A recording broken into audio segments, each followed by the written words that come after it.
네, 안녕하세요, 여러분. 바쁘신 와중에도 귀한 시간을 내서 오늘 2019 KPF 저널리즘 컨퍼런스에 참석해 주신 데에 대해서 깊은 감사를 드립니다. 저는 오늘 컨퍼런스의 사회를 맡게 될 KBS 기자 양영원입니다. 반갑습니다. 네, 한국언론진흥재단은 올해로 지금 세 번째 이 컨퍼런스를 개최하고 있습니다. 저널리즘의 가치를 되새기고 또 미래 세대를 위한 국내외 뉴스 미디어의 실험을 공유하고자 하는 자리인데요. 올해로 세 번째를 맞아서 특히 오늘은 세계 유수의 컨퍼런스를 위한 저널리스트 분들 그리고 전문가 분들을 모시고 미래 세대를 위한 저널리즘을 논의하는 자리로 꾸려보도록 하겠습니다. 크게 세 가지의 세션으로 진행이 될 텐데요. 첫 번째 세션은 넥스트 독자를 주제로 진행이 됩니다. 그리고 두 번째 세션은 넥스트 기술을 주제로 하고요. 마지막 세 번째 세션은 넥스트 전략을 주제로 한 발표가 이어집니다. 또 개회식 직후에는 특별 세션이 진행되는데요. 미디어와 다양성을 주제로 한 토론이 있을 예정입니다. 오늘 이 자리가 참가하신 모든 분들께 의미 있는 자리가 되길 바라면서 지금부터 2019 KPF 저널리즘 컨퍼런스 시작하겠습니다. 가장 먼저 이 자리를 마련해 주신 민병욱 한국언론진흥재단 이사장님을 모시고 개회사를 듣도록 하겠습니다. 민병욱 이사장님, 큰 박수로 맞이해 주시기 바랍니다.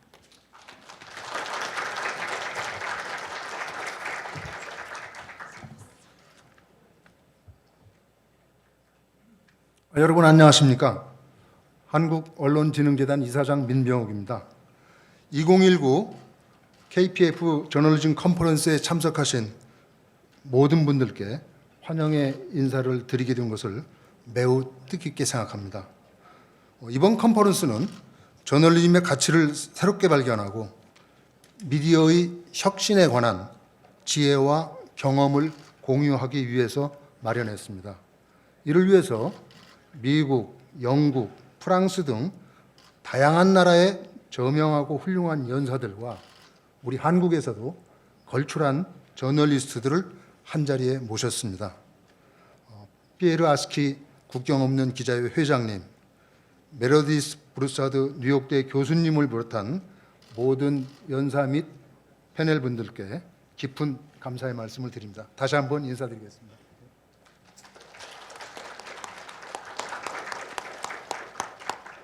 사회자께서 말씀하셨지만 우리 한국언론진흥재단이 주최하는 저널리즘 국제 컨퍼런스는 올해로 세 번째를 맞습니다.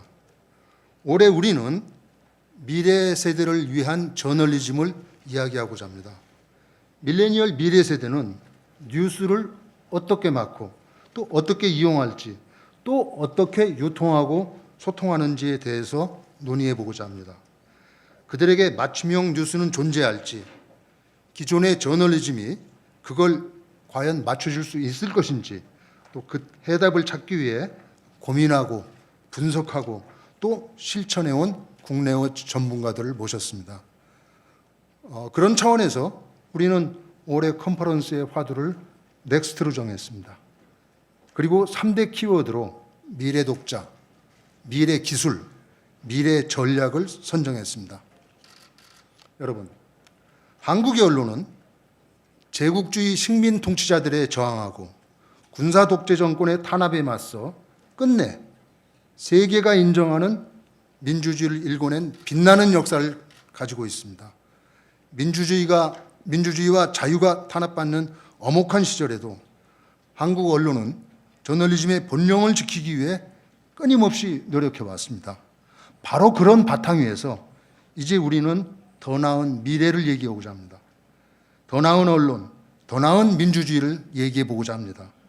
그것은 당연히 더 훌륭한 전략, 기술, 그리고 독자를 필요로 합니다.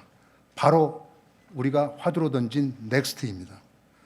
오늘 이 자리에 계신 모든 분들이 이번 컨퍼런스를 통해서 뉴스와 정보의 가치, 그리고 미래 독자와 다양성, 시민사회와 언론 자유 등에 대해 더 진지하게 성찰할 수 있는 기회가 되었으면 하는 바람입니다. 감사합니다.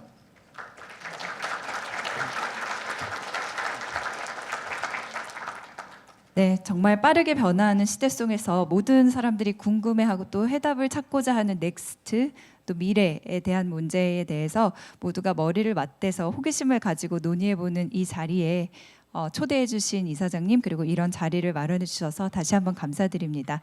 뜻깊은 개요 말씀도 감사드립니다. 바로 이어서 기조 강연을 진행해 보도록 할 텐데요. 기조 강연은 피에르 아스키 국경 없는 기자회 회장님께서 기본으로 돌아가자라는 주제로 강연을 해주시겠습니다. 피에르 아스키 회장님에 대해서 간단히 소개를 해드리도록 하겠습니다. 2017년부터 국경 없는 기자회 회장직을 역임하고 계시고요. 프랑스 시사주간지인 르 누벨 옵세르바토르와 공영 라디오 프랑스 앵테르의 칼럼니스트로 활동하고 계십니다. 2007년에는 리베라시옹에서 나와서 동료들과 함께 대한 언론 매체인 V 89를 창간하셔서 2016년까지 대표로 계셨습니다. 그러면 바로 아스키 회장님 모시고 말씀 들어보도록 하겠습니다. 고맙습니다. Hello, sorry. Nice to be with you. Good morning to everyone.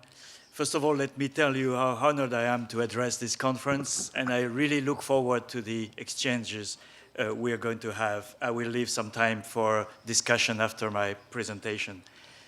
I have been a journalist for more than 40 years.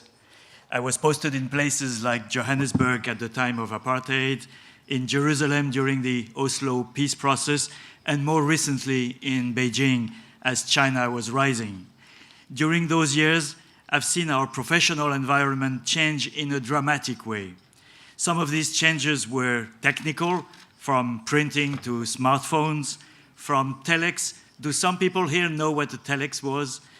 From telex to internet, from expensive satellite phones to free WhatsApp applications. Some changes were predictable and welcome.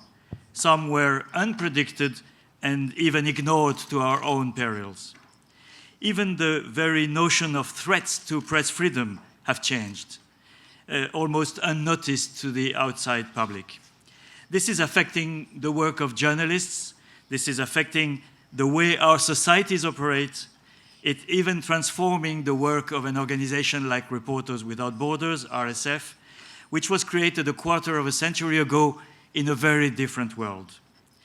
In a not so distant past, if you were a journalist from a country reasonably respecting press freedom, most of your difficulties would come from the lack of transparency in government or in big corporations. But you find your way around, and you could beat secrecy. We've all been fed with the romantic episode of the Watergate, Deep Throat and a brave newspaper.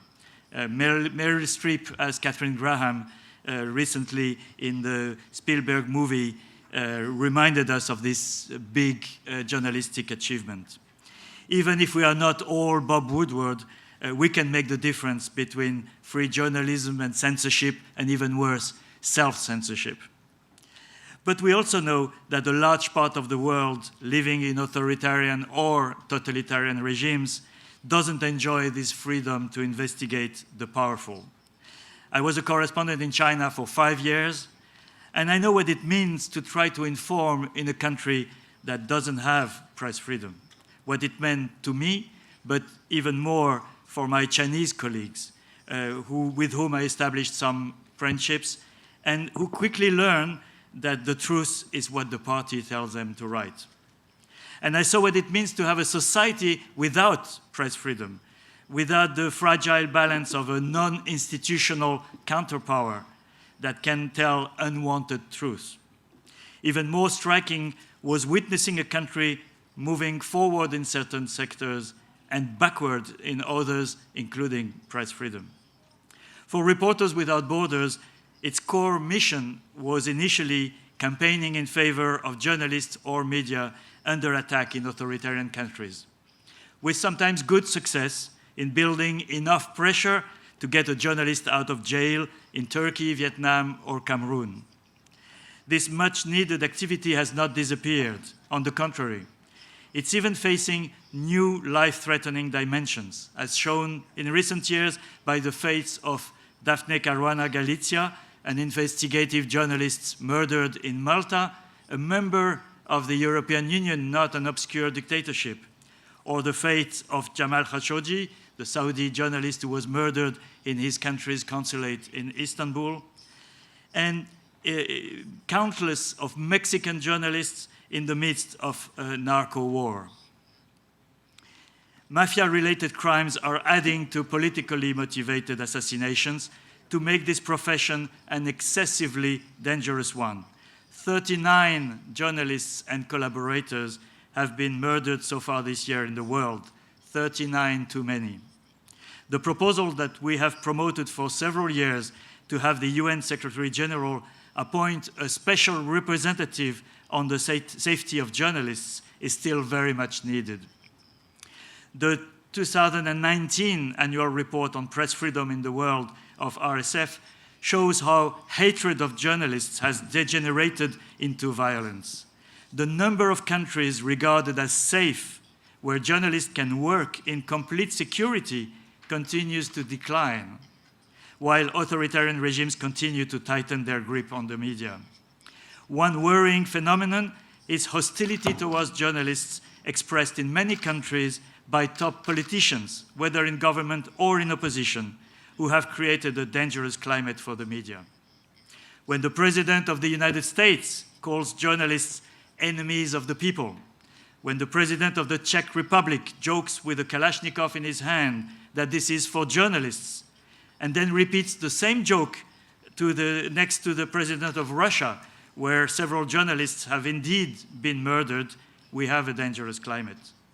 Or when the notorious President of the Philippines wages a personal and revengeful harassment of Maria Ressa, the founder of Rappler News, it's also a very worrying situation. Maria is a fighter for press freedom in one of the toughest environments. She deserves our admiration and support. South Korea is a good example of a country that has come out of a dictatorship and all its consequences in terms of press freedom suppression. It shows that the road to a free press is sometimes bumpy, but worth fighting for. And Korean journalists have had their share of fights and have shown remarkable pugnacity recently under former President Park. Congratulations.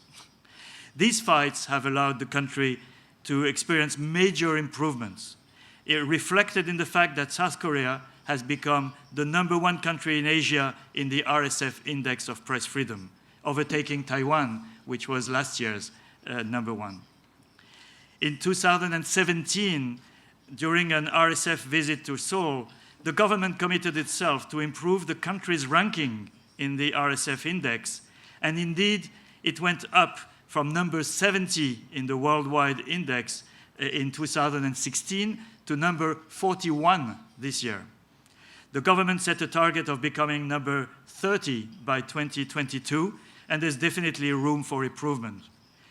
Particularly institutional guarantees of independence for public service journalists to prevent backsliding. And another recommendation, if I may, would be to decriminalize defamation, which I understand can send you to prison at the moment. This is the traditional battleground for press freedom, and it has been so ever since journalism has existed.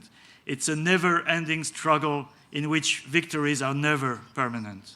But although this struggle continues, new threats have emerged that have forced organizations like RSF to evolve, to adapt. Let me explain briefly through my own experience what I mean.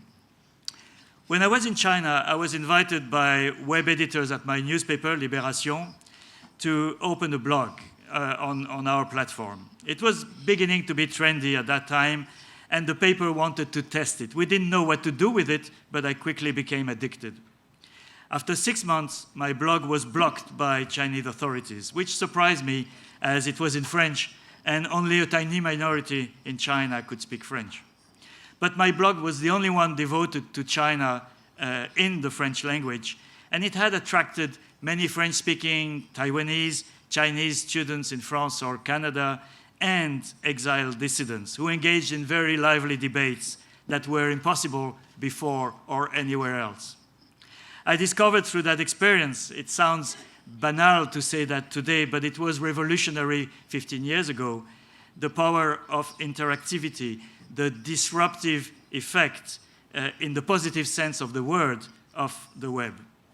Your country was actually a pioneer in this field, and I remember how we were intrigued and fascinated by the experience of Oh My News at that time.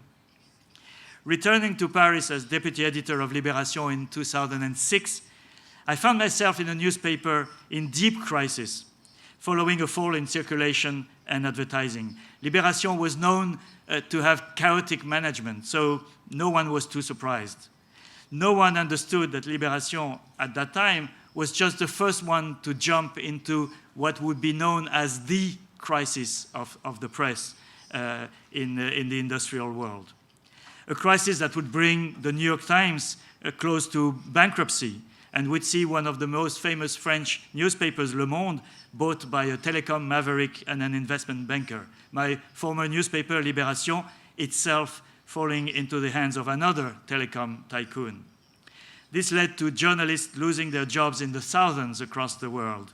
Less money in the newsroom, a more fragile news environment when it was most needed. In 2007, with a few of my colleagues who left Libération, we started the first 100% web-based media in France, called Rue 89, Street 89, 89 for the French Revolution, for the fall of the Berlin Wall, and for the birth of the World Wide Web that same year. It was an adventure with our own money, with friends and family. Our concept was based on the common experience the founders had on their respective blogs. We wanted to try co-production of news with readers.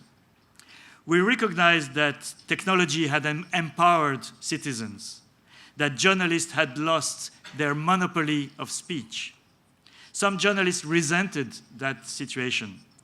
We welcomed it on one condition, that the quality and the credibility of news would be guaranteed, and that was our concept. We didn't care whether the author of an article was a journalist or not a journalist.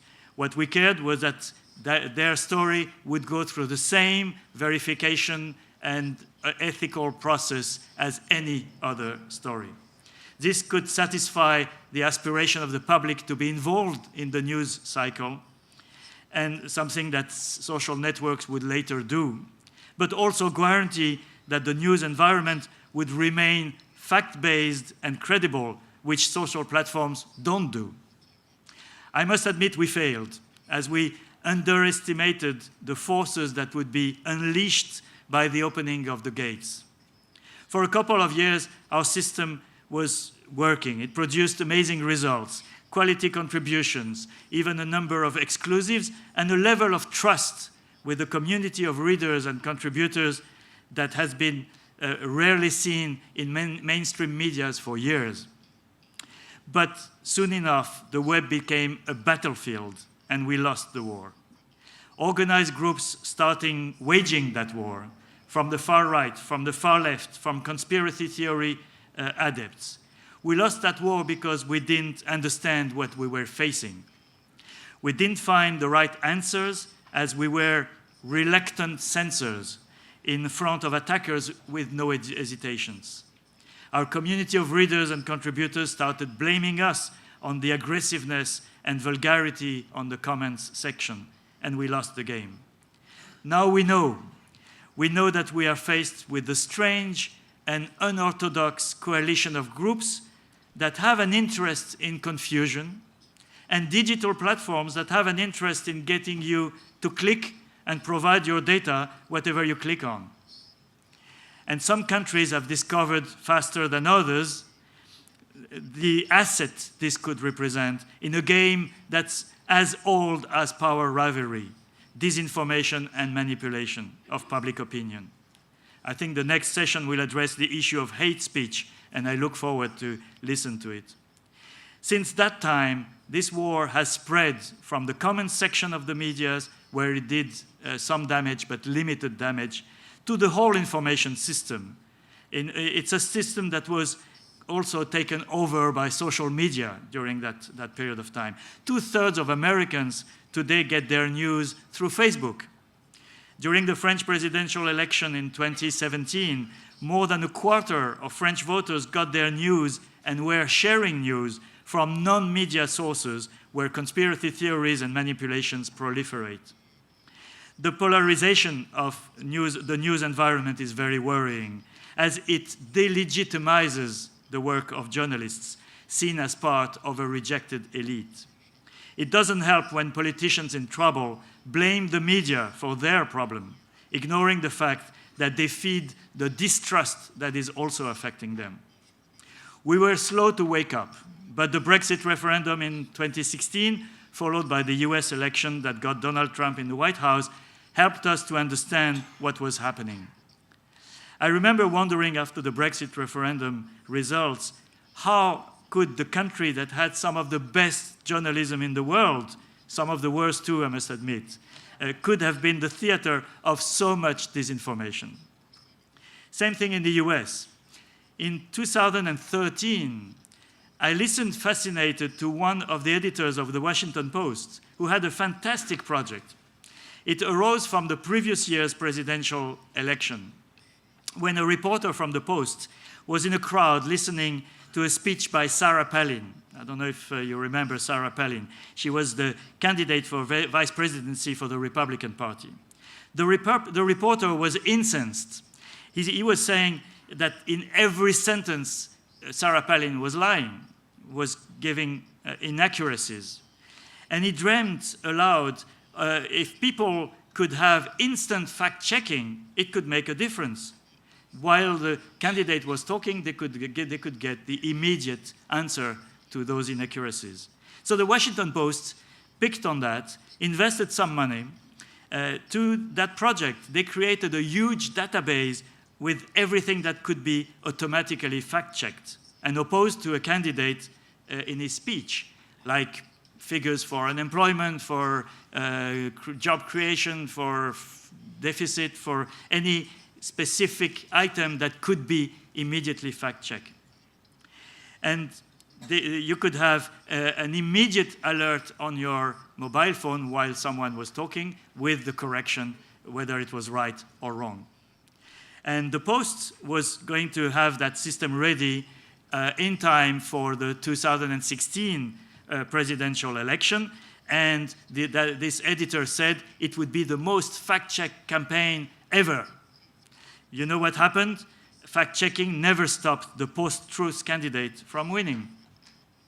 So we can't obviously explain everything we dislike by invoking disinformation and manipulation. But ignoring this dimension would make us more vulnerable than we already are. We being not the establishment, but the professional journalists who adhere to rules and ethics. At the level of RSF, it means extending the scope of the organization to include the fight against disinformation and fake news, whatever you put in this misleading wording, as well as defending the values and principles on which media freedom was built. These are new fields for an organization like RSF. Last year, Reporters Without Borders started the Journalism Trust Initiative, JTI. It was first started on the European level, but it's meant to become worldwide. This JTI process is trying to develop a mechanism to limit the visibility of fake news on social media platforms and search engines. While fact-checking is a necessary and welcome addition to journalistic work, we believe we should try to intervene before and not after the news is spread. The idea is not to impose censorship or create blacklists, but to rather promote quality and create whitelists. JTI is developing a quality label for professional journalism on the basis of a list of criteria that are currently being finalized by a working group including journalists, academics, experts from different perspectives.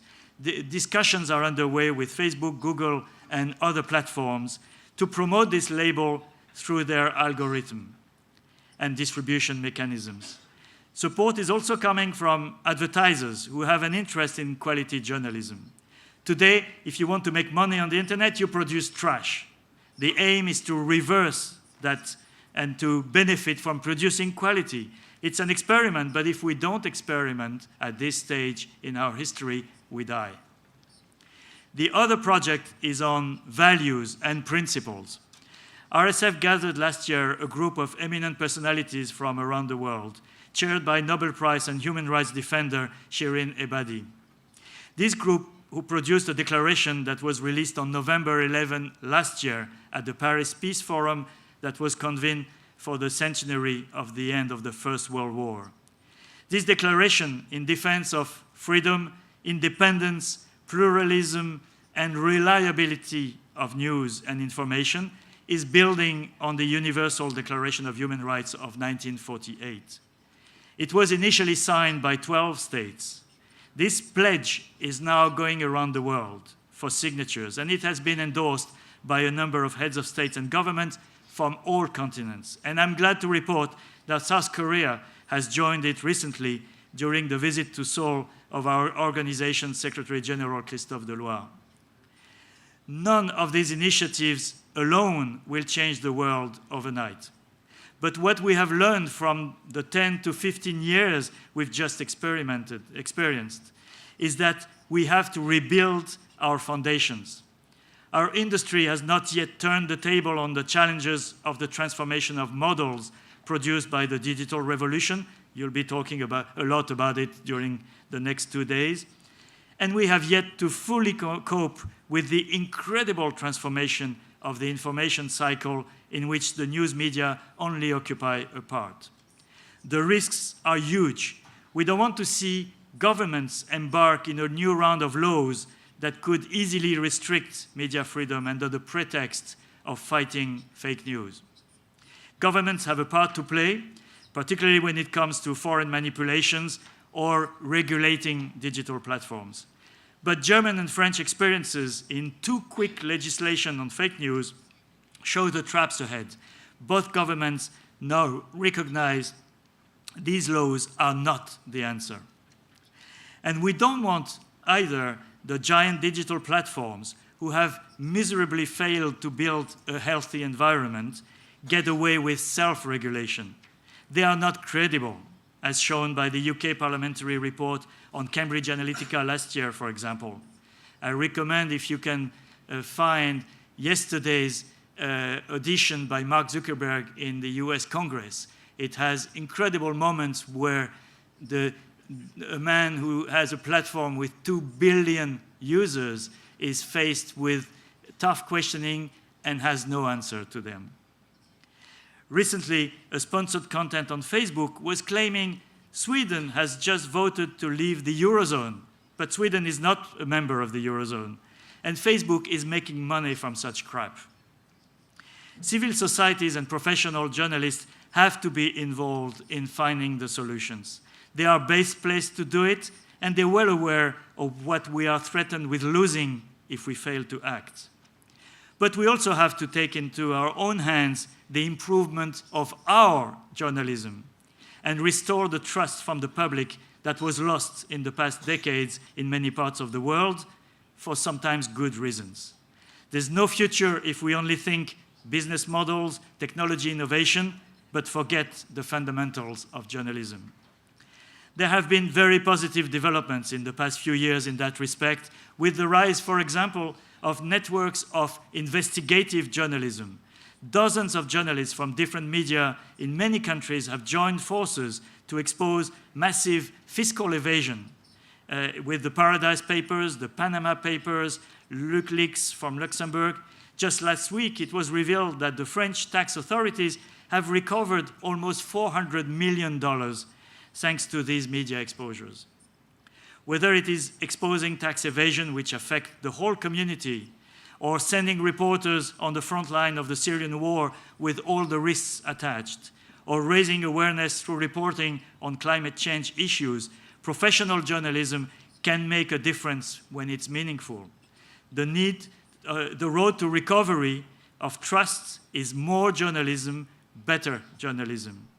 The alternative, if we don't succeed, was well described by philosopher Hannah Arendt long before the internet existed, when she said in 1974, and I quote, "The moment we no longer have a free press anything can happen. What makes it possible for a totalitarian or any other dictatorship to rule is that people are not informed. How can you have an opinion if you are not informed? If everybody always lies to you, the consequence is not that you believe the lies, but rather that nobody believes anything anymore. And the people that no longer can believe anything cannot make up its mind. It is deprived not only of its capacity to act, but also its capacity to think and to judge.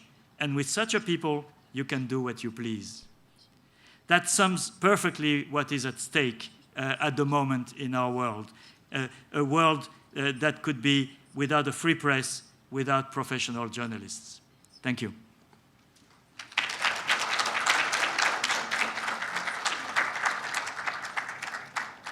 So we have some time for an exchange, I think.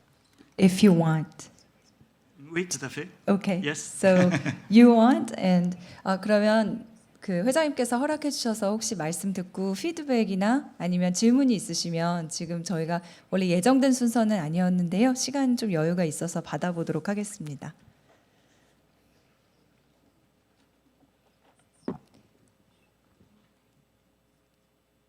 네.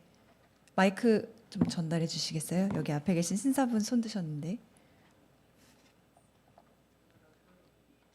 제 마이크.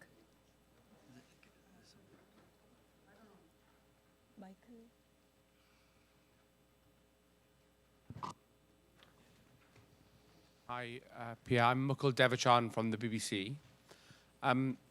So you mentioned that many countries are trying to regulate the internet, and you mentioned France and Germany have tried, but that looks like it hasn't worked. And I just was wondering what they've done and why it hasn't worked. Why do you say that? We have two different approaches, one in Germany and one in France. And they haven't worked, first of all, because they are based on a national level dealing with platforms that are, by definition, without borders. And secondly, because they were done in a very bad way. The French law was very interesting because it has two dimensions. On one side, it is imposing transparency on paid content on social platforms during election time. It came from what happened in the US, where I think tens of millions of people were exposed to paid content without knowing it was bought by Russian-connected intermediaries. And so the French coming after the French election coming after the US election, Macron was a victim himself of this attempt to destabilize. He decided on this side of the law, which I think is legitimate. Governments have the right and the duty to guarantee the transparency of election processes. But the second part of the law was to give a judge the duty to decide within 48 hours if something that has been referred to as fake news is true or not. And that's absolutely impossible. I've been in court many times, sued for defamation or for other counts. And this is a long and complex process if you want to have a real and serious judicial process.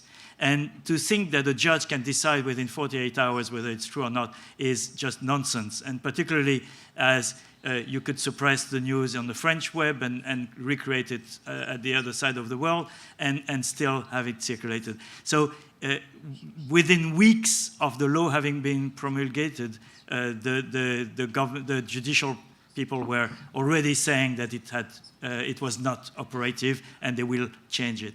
The German law is a bit different because it gives the duty to social platforms to correct something that has been proved wrong.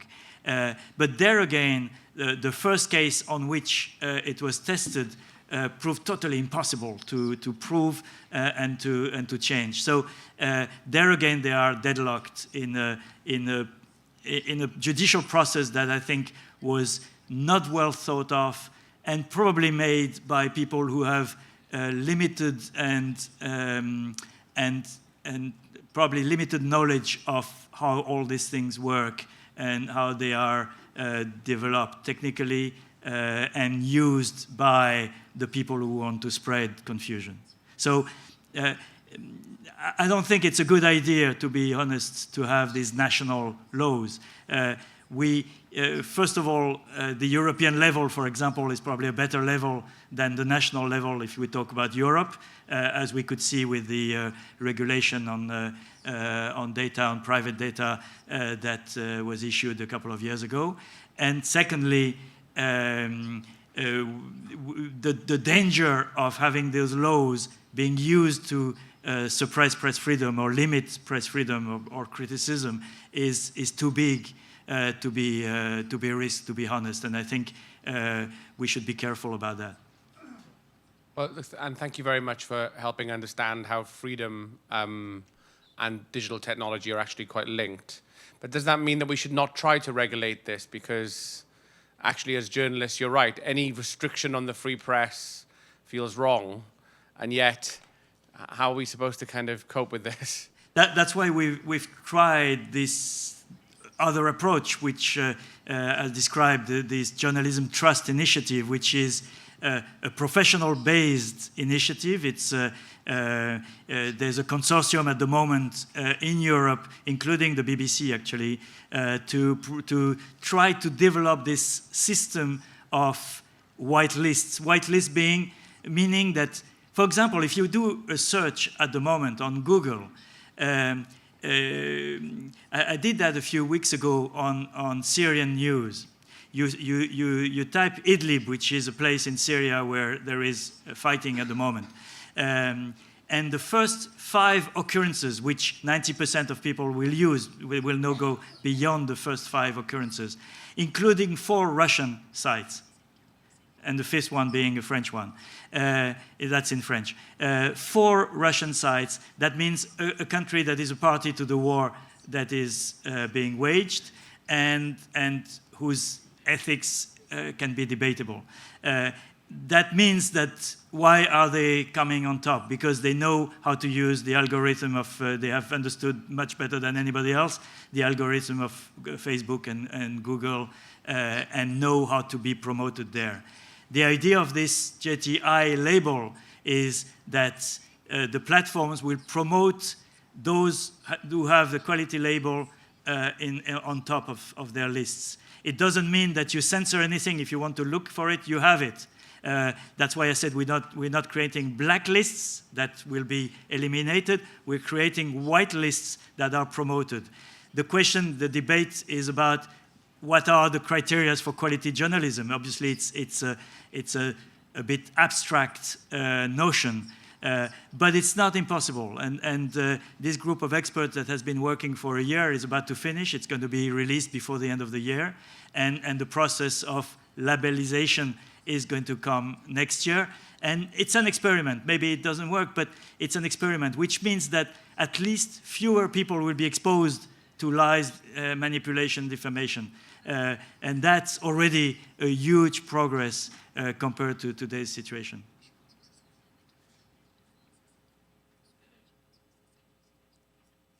네, 그러니까 지금 이런 질문이 나오게 된 배경이 말씀하신 대로 지금 회장님께서 계신 국경 없는 기자회라는 곳이 세계 언론 자유 지수를 발표하는 곳이거든요. 그래서 그 홈페이지에 가면 이제 세계 언론 자유도 같은 걸 보실 수가 있고, 그래서 기본적으로 국경 없는 기자회가 하는 일이 세계 전역의 언론 자유 신장 그리고 언론인들의 인권을 보호할 목적으로 설립된 단체를 이끌고 계시기 때문에 또 그런 맥락에서 이런 질문이 나왔던 것 같습니다. 또 질문 있으신 분 계신가요? 저희 중간에 계시고요. 그 다음에 마이크 드릴게요. Hi, my name is Seok-won Ha from NTD Korea. I have a question about, so NBA and multiple international corporations are being indirectly censored by Chinese Communist Party in some sense.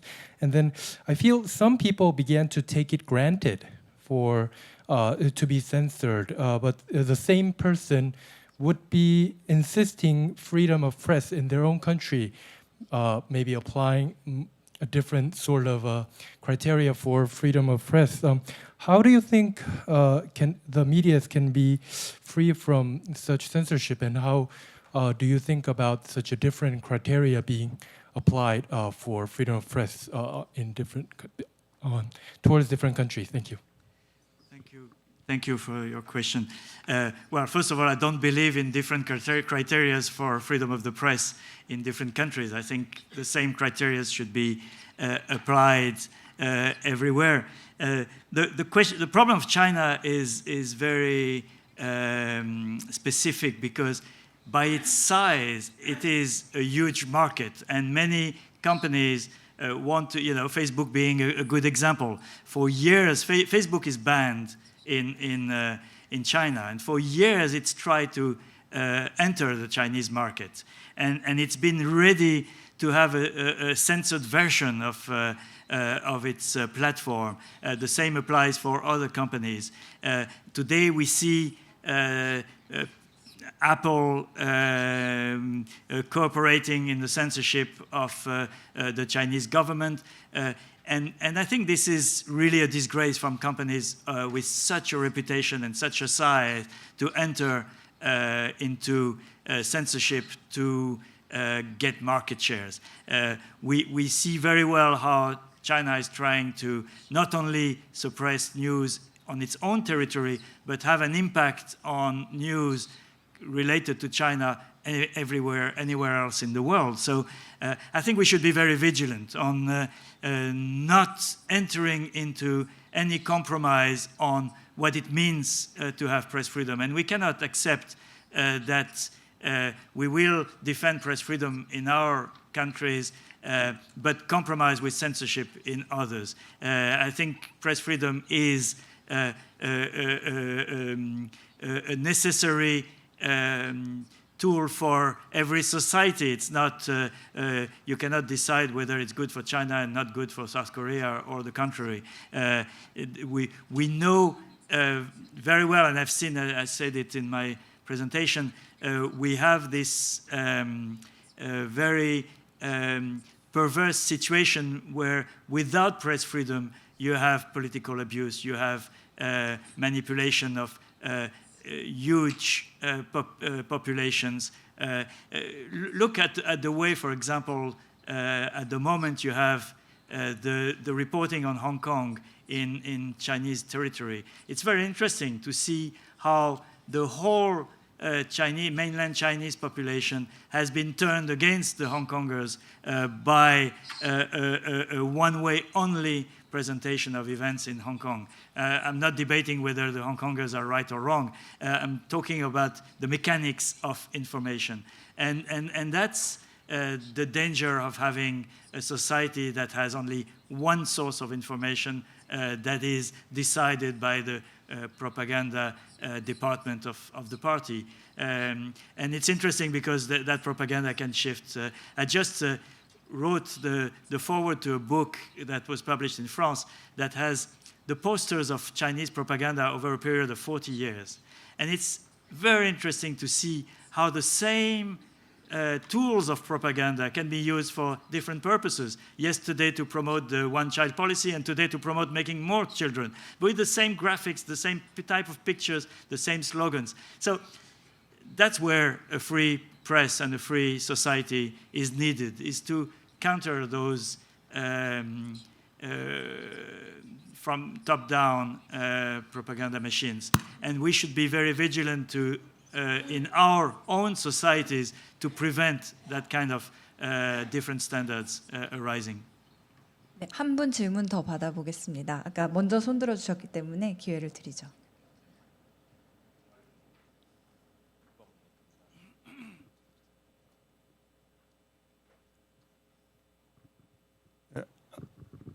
My name is 지방 Kim from 국민 데일리 in Korea.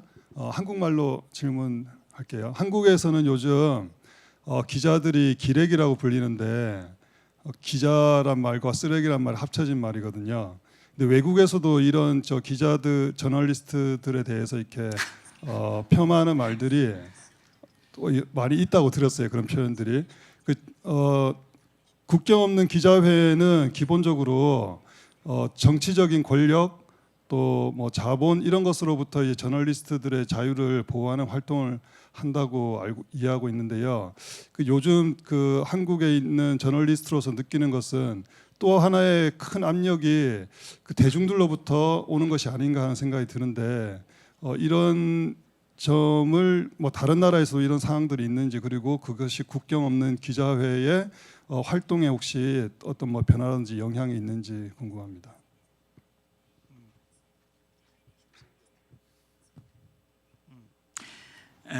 Thank you. That's a very interesting question because we have this phenomenon worldwide. It's not specific to Korea. We have equivalent wording in French, I can tell you, that is derogatory for journalists.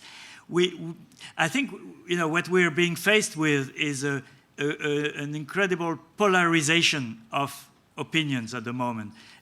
We can see that in the US, we can see that in Europe, and what you describe is a very similar phenomenon.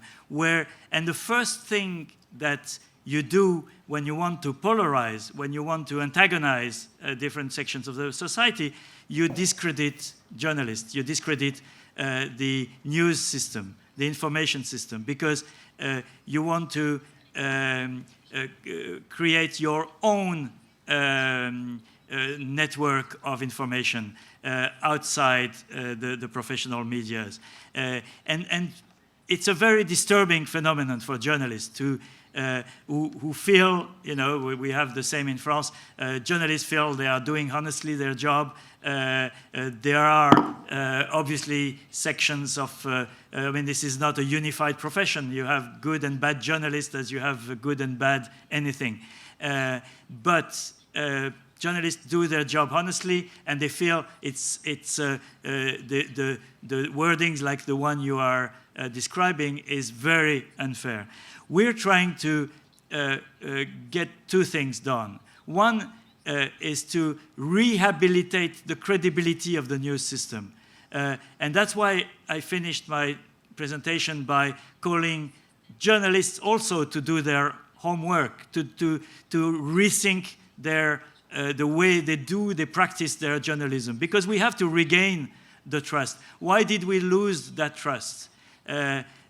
Probably some of it is instrumentalized or manipulated by people who want to create confusion. But also, we have to look at our own responsibilities. And for a long time, journalism has become part of the establishment. It's true. We have some responsibilities in the fact that journalism has been seen by victims of inequalities in the world, for example, as being part of the establishment, having lost its counterpower role, or at least the role that was attributed to it in the eyes of citizens and in the legendary vision of journalism. I refer to Watergate, and Watergate has shaped. That's what journalism is meant for, is to defy the powerful when they do wrong things. And very often we haven't done that. We have suppressed that part of our job, and that's one of the reasons we lost some credibility. And so we have to work hard on rehabilitating our profession. And that's why I refer to the work of this consortium of investigative journalism. I think that's a very good example to show citizens that journalism is not just trash journalism, as you said.